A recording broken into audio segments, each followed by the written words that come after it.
આજે આપણે subject elements of mechanical એન્જિનિયરિંગમાં એક્સપેરિમેન્ટ નંબર 13 એમ performance measurement of different types of coupling clutches and brakes. Introduction. Coupling, clutches and brake mechanical elements છે જેનો use power transmission અને ગતિ રોકવામાં કંટ્રોલ કરવામાં થાય છે.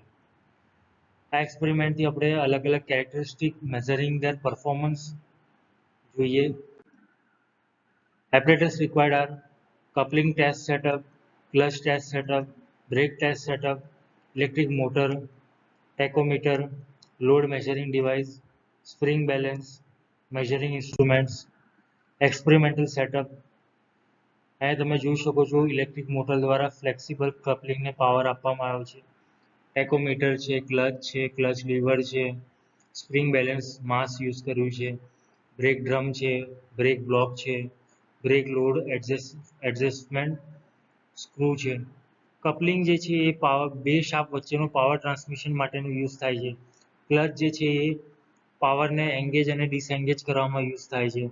બ્રેક જે છે એ ગતિને રોકવા માટે પાવર જે ટ્રાન્સમિટ થાય છે એને રોકવું હોય અથવા સ્ટોપ કરવું હોય, રિડ્યુસ કરવું હોય, ઘટાડવું હોય એના માટે યુઝ થાય છે. Experimental procedure. સૌથી પહેલાં મોટર સ્ટાર્ટ કરીશું અને સિસ્ટમને રન થવા દઈશું. પછી એંગેજ કરીશું કપલિંગને, ક્લચ અરેન્જમેન્ટને. પછી લોડ અપ્લાય કરીશું અને રીડિંગ નોટ ડાઉન કરીશું. પછી ટોર્ક કેટલો ટ્રાન્સમિટ થાય છે, સ્લીપિંગ થાય છે કે નહીં એ જોઈશું. પછી બ્રેકિંગ ફોર્સ અપ્લાય કરીશું અને મેઝર કરીશું બ્રેકિંગ ઇફેક્ટ. પછી રેકોર્ડ કરીશું બધા ઓબ્ઝર્વેશનને. પછી એના બેસિસ પર આપણે કેલ્ક્યુલેટ કરીશું એફિશિયન્સી અને પરફોર્મન્સ પેરામીટર્સ. કન્ક્લુઝન.